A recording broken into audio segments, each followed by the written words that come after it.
Salut! Vous allez écouter le 10e épisode de Radio Tronçonneuse, dans lequel on s'est penché sur le projet immobilier de l'école.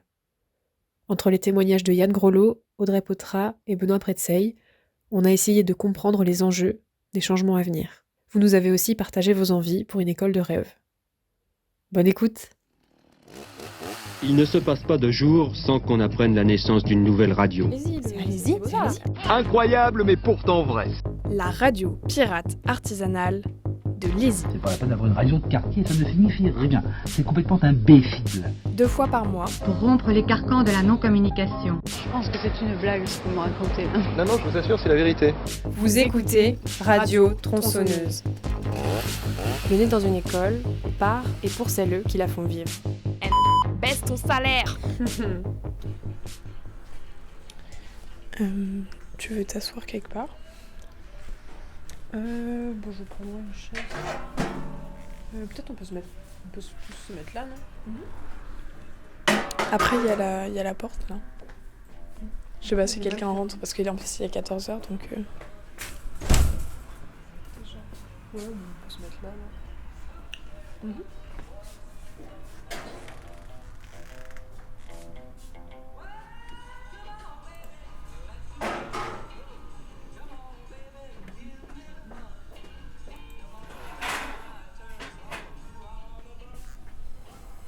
Au début, on voulait faire juste un petit reportage, et en fait, on s'est dit que non, ça méritait vraiment un truc important.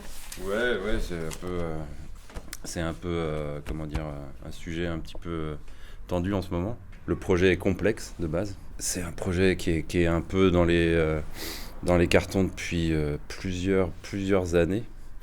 Ce qui a été compliqué au début, c'était d'estimer un peu les besoins de l'école. Une fois que ça a été fait, il a fallu se dire comment combler ces besoins.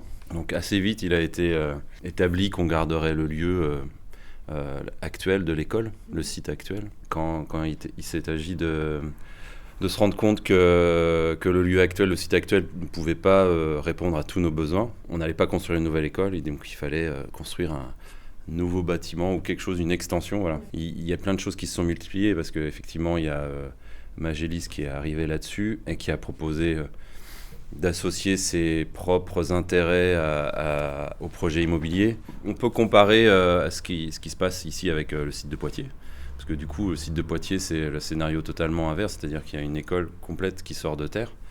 Et on peut observer un peu en parallèle ce qui s'est passé à Poitiers et ce qui s'est passé ici en termes d'encadrement du projet, quoi.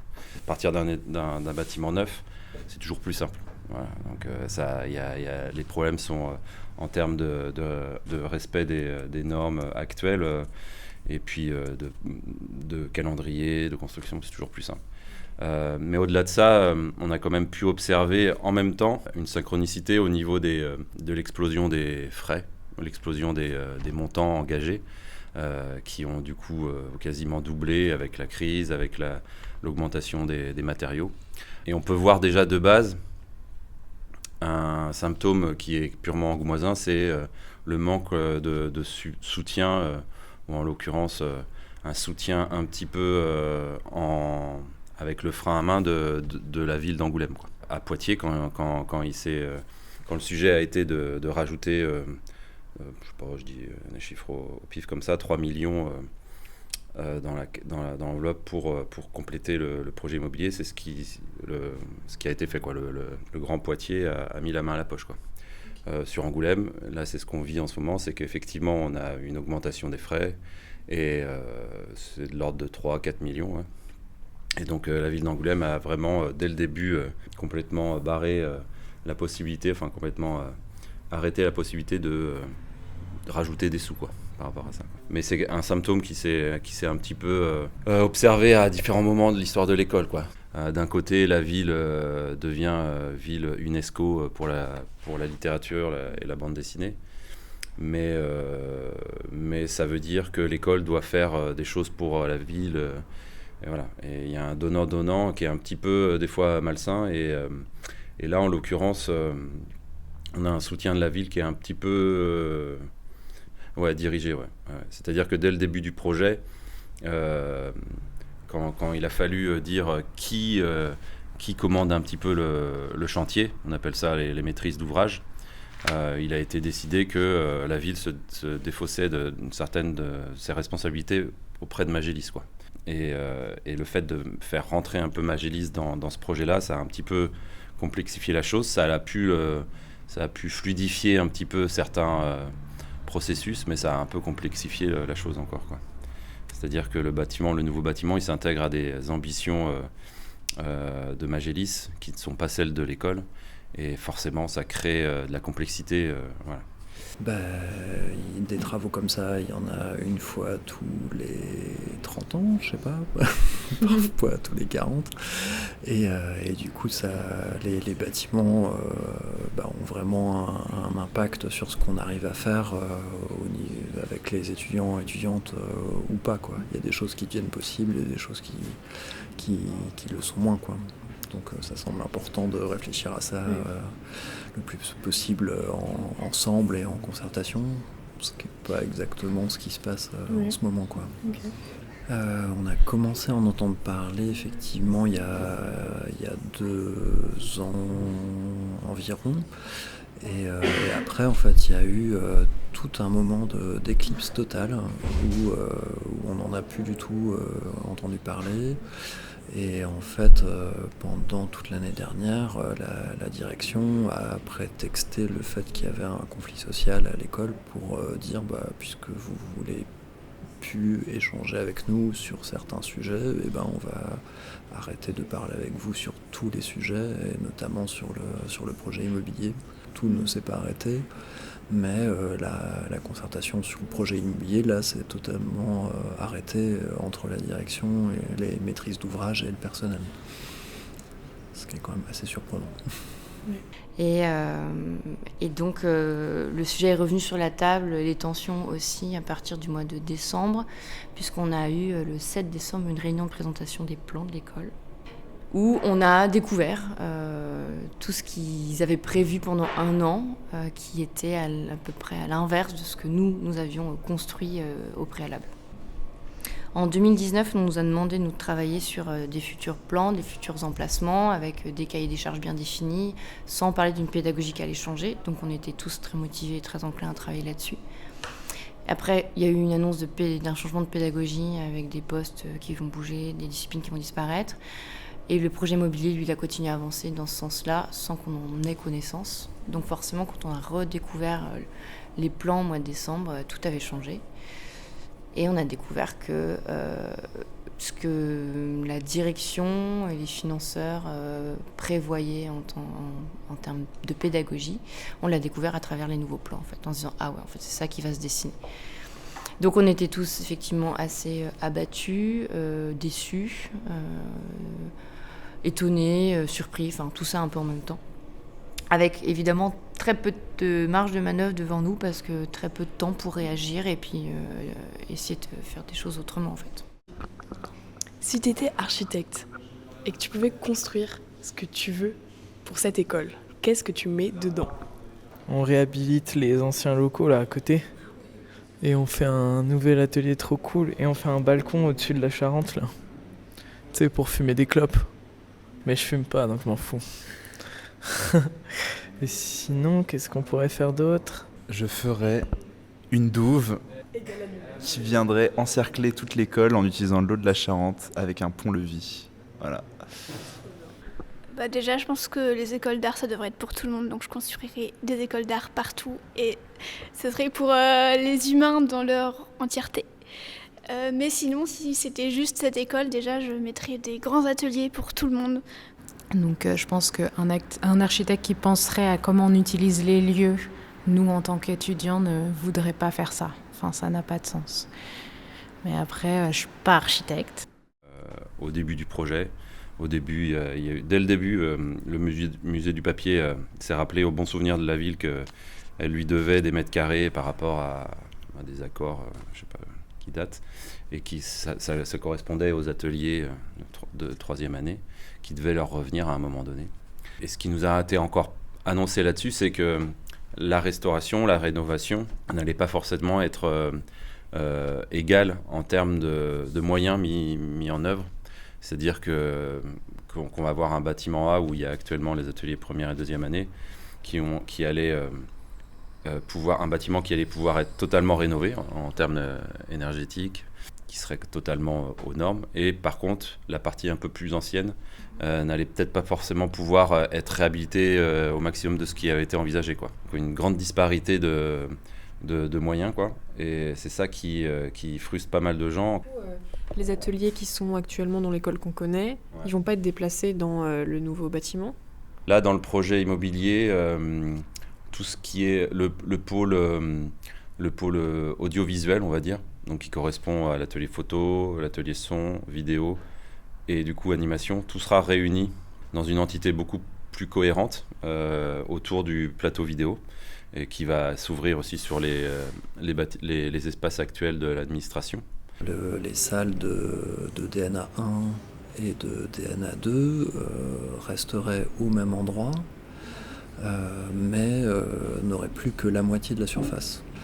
Là, ce qui paraît vraiment pas possible en fait pédagogiquement.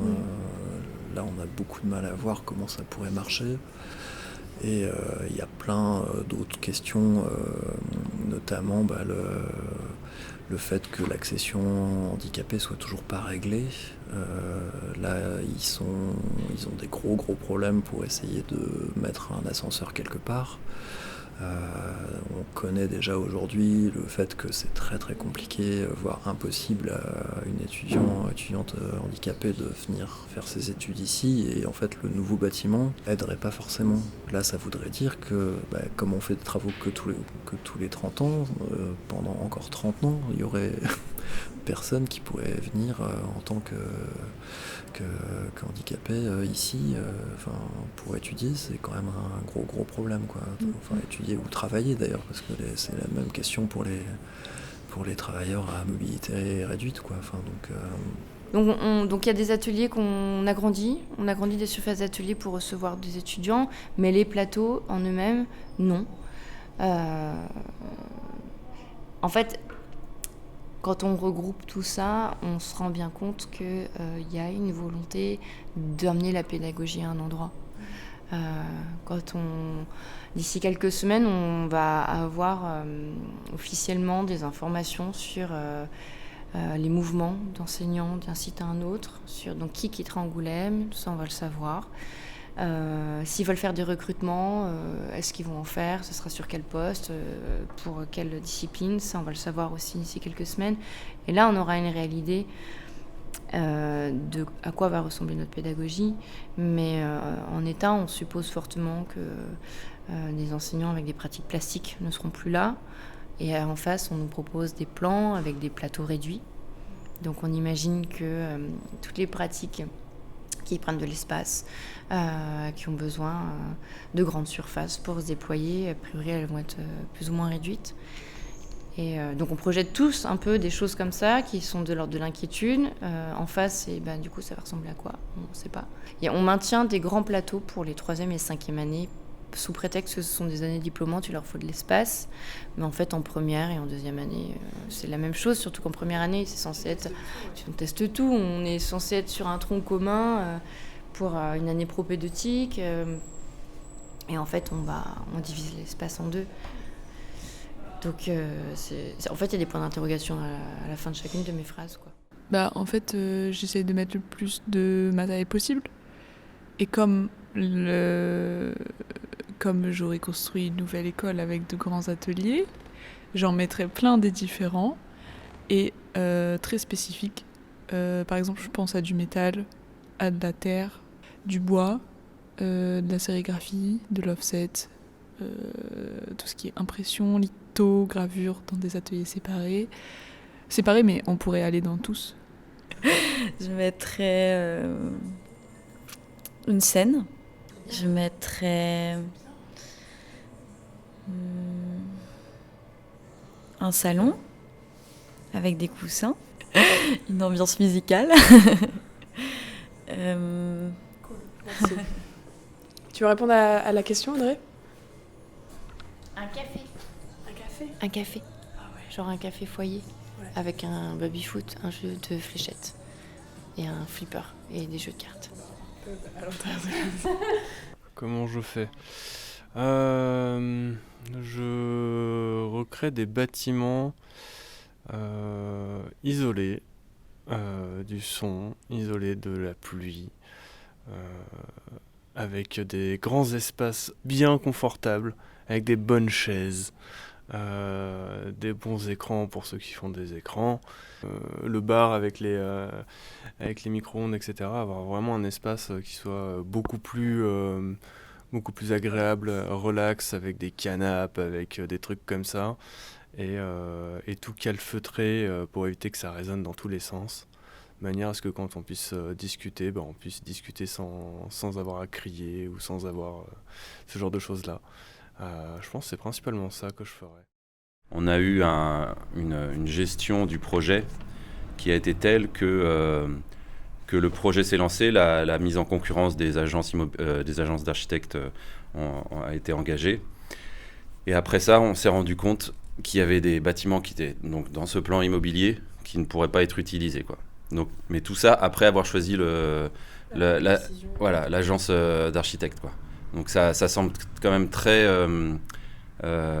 compliqué de se voir des mètres carrés ôtés comme ça et sans pouvoir rien faire, parce qu'en fait en face la mairie n'a pas de solution. Elle a dit on vous enlève ces bâtiments, mais il n'y a pas de comment dire, on vous donne rien en retour, quoi. Ça a été d'abord le 134 qui devait accueillir toute la partie administrative. Et donc, il y a 400 mètres carrés qui sont volatilisés parce que le bâtiment ne pouvait pas être réhabilité. Et là, dernièrement, effectivement, avant les vacances de Noël, ça a été le fameux bâtiment N qui devait accueillir, je ne sais plus d'ailleurs ce que ça devait accueillir, mais ça correspond après. Le bâtiment N, c'est celui dans lequel il y a l'atelier édition et l'atelier d'animation. Donc, le directeur nous a expliqué que au printemps dernier, il lui a été annoncé que ce bâtiment N ne pourrait pas rentrer dans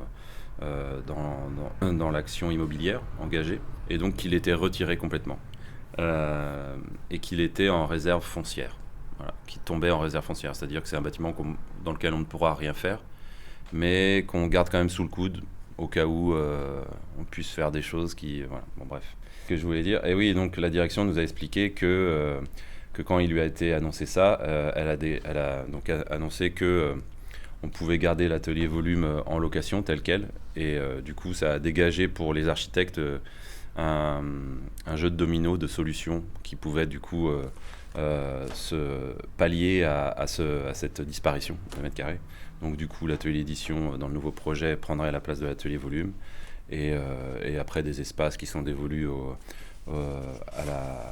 au dessin, à la bande dessinée, à l'intérieur graphique, et puis au-dessus, effectivement, on a les ateliers des étudiants. Par exemple, dans le nouveau projet, effectivement, écarter le bâtiment N, donc l'atelier édition actuel, et en faire une réserve foncière parce qu'on ne peut pas le réhabiliter. En fait, moi, je trouve que c'est une aberration, dans la mesure où, si on ne peut pas le réhabiliter, continuons à l'utiliser comme il est aujourd'hui. Parce que demain, on est encore dedans, il n'y a pas de problème. Et puis, si un jour ça s'effondre, peut-être qu'on trouvera une solution, mais en tout cas, il n'est pas vétuste non plus, ce bâtiment. Donc, on peut garder l'atelier édition ici, on peut garder la salle animation ici, au-dessus, et ça, sans impact économique, en fait. Ce qui permettrait de libérer les autres espaces pour ce qui était prévu au départ, en fait. La location que paye l'école en ce moment sur cet atelier, donc location plus fluide, on est sur 20 000, 30 000 euros presque, mais peut être après redistribué sur un investissement sur l'aménagement de l'atelier volume dans le bâtiment N, quoi. Mais c'est pas pour tout de suite, quoi. Ouais. Du coup, ça fait que dans ce projet immobilier, c'est l'atelier volume qui est le plus en danger. Oui. Après, c'est pas une nouveauté, parce que c'était un des ateliers qui était largement menacé au tout début de 2023 sur le fait qu'il reste ou pas sur Angoulême. Dans la hiérarchie des choix pédagogiques à faire sur Angoulême, c'était, je pense, la dernière roue du carrosse. Donc ça me semble, c'est pas étonnant de voir l'atelier volume comme ça mis de côté pour justement faire des économies derrière. Donc voilà. Forcément, les arbitrages sur les choix immobiliers architecturaux se font en même temps que les arbitrages de choix pédagogiques pour le projet d'établissement. Mais la prochaine étape, effectivement, ça sera parce que l'atelier volume peut rester effectivement en location, il n'y a pas de souci. Si l'école continue à payer la location, il n'y a pas de souci. Mais après, derrière, c'est quand même un dynamisme à insuffler dans l'atelier volume et dans les pratiques que l'on fait pour pouvoir se maintenir dans l'école. Il y a une vraie praticité dans son utilisation, c'est très fonctionnel. Mais au-delà de ça, il faut que cet atelier vive au-delà de son bâtiment et qu'il soit diffusé au sein de toute l'école et des pratiques et des années. Donc ça, c'est encore un autre challenge qu'il faudra peut-être sécuriser là, dans les mois à venir. Là, on ne peut pas être satisfait du fait que l'atelier volume, il est pas avec le reste de l'école et ça bloque un certain nombre de pratiques. Oui. Après, il y a des nouvelles choses aussi qui apparaissent là dans le nouveau bâtiment qui sont pas inintéressantes. Il y a notamment un grand espace qui serait vraiment réservé à des pratiques d'accrochage, d'installation et de pouvoir faire des grands volumes en fait. Chose qui manque quand même pas mal à l'école, c'est un espace qui équivaut à peu près à la verrière, sauf que en espace et en volume, sauf que ce serait prévu pour pouvoir faire des accrochages et de la mise en lumière et de la projection et plein de trucs comme ça. Et ça pourrait être quand même assez bénéfique pour la pratique du volume à l'école aussi en fait. Donc moi je crois pas que l'objectif là ce soit vraiment d'évacuer complètement toute pratique du volume à l'école comme on l'entend parfois. Il y a quand même des zones qui sont clairement dévolues à ça dans le nouveau plan. Donc moi j'ai envie de croire que c'est parce qu'on va continuer à faire du volume et ça me semble très important. Dans cette école, qu'est-ce que vous construiriez ? Des salles prévues pour exposer, je pense. Déjà, je pense que ce serait un toit plat et qu'il y aurait une terrasse sur le toit avec des grands piliers où on pourrait pendre des hamacs. Comme atelier, je pense un atelier volume plus proche, même s'il n'est pas si loin.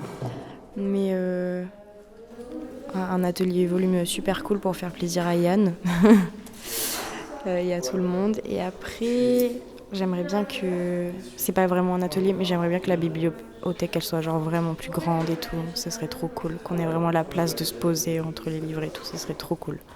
Peut-être une salle de détente, genre une salle vraiment genre de détente, où on pourrait avoir des canapés. Même si je sais que c'est pas possible, mais bon, voilà. Je suis d'accord avec toi. Et voilà, on en arrive là où on a une sorte de frustration pour une grande partie du personnel qui est que de voir un projet immobilier se réduire à peau de chagrin. Et beaucoup d'agents se disent mais pourquoi on va... À quoi sert ce projet immobilier quoi ? Et on va au final peut-être avoir une école beaucoup plus petite. En fait, il y a beaucoup de zones dans tout ça qui laissent beaucoup d'inquiétude parce qu'en fait, on ne sait pas exactement. On ne sait pas exactement quand est-ce que les choses vont être réellement fixées. On ne sait pas. Il y a encore plein d'études en cours qui laissent pas comprendre exactement ce qui va pouvoir se faire ou pas. Et c'est toutes ces choses-là, vu l'opacité du processus, qui pose vraiment problème. Mais là, moi, je suis représentant du personnel au conseil d'administration et avec les autres représentants aussi du comité social et technique, on a demandé à avoir un rendez-vous là d'urgence avec le président du conseil d'administration et d'autres décideurs pour pouvoir parler de ça justement, pour pouvoir leur partager nos inquiétudes avec eux, quoi, parce que ça, là c'est en train d'aller très très vite à certains endroits, très très lentement à d'autres. C'est assez difficile de parler de ce sujet parce qu'il angoisse tout le monde. Il est très fatigant. En fait, on est très fatigué de toujours ressasser ça. Et puis on ne sait pas trop par quel bout le prendre. Qu'est-ce qu'on va faire avec ça ? Et essayons de construire quelque chose avec. Je ne suis pas tout à fait résignée, mais Mais je crois qu'on n'a pas trop le choix en fait. Ça m'étonne pas que vous soyez fatigué. Merci. De rien. Une bibliothèque géante et flottante. Enfin, de l'espace, plus d'espace un peu plus personnel, je pense. Dans mon école de rêve, un atelier sérigraphie, genre où il n'y a que de la sérigraphie, avec un endroit où il y a plein d'herbes, un grand bâtiment principal. Une piscine pour la pratique sportive. Tu vois les espèces de piscines mais hyper profondes pour faire de l'apnée, ce serait ça. Une bibliothèque, bien sûr. Moi, je voudrais une salle de sieste. Un sauna. Et en vrai, un atelier peinture, ce serait lourd en vrai aussi. Franchement, ça me ferait kiffer. Un endroit où zoner. Je sais pas si je changerais grand chose parce que je l'aime bien, mon Easy comme elle est là. Je mettrais du son, de la vidéo, de la sculpture. En fait, j'essaierais de mettre le plus possible de trucs. Je crois que c'est déjà pas mal. Ouais. C'est réparer toutes les fuites d'eau. Ouais, je pense des salles où on puisse exposer. Peut-être des salles plus accessibles, un peu plus d'aménagement. Non, plutôt une énorme salle de repos. Moi, ce serait qu'on ait des clés pour avoir les ateliers le week-end et toute la nuit. Un potager ? Soit vraiment un atelier volume dans l'école, parce que l'atelier volume, on l'aime. Plus de salles tout court. De l'art.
Then. Never you mind. Hope it's got a stamp on it. Where are we anyway?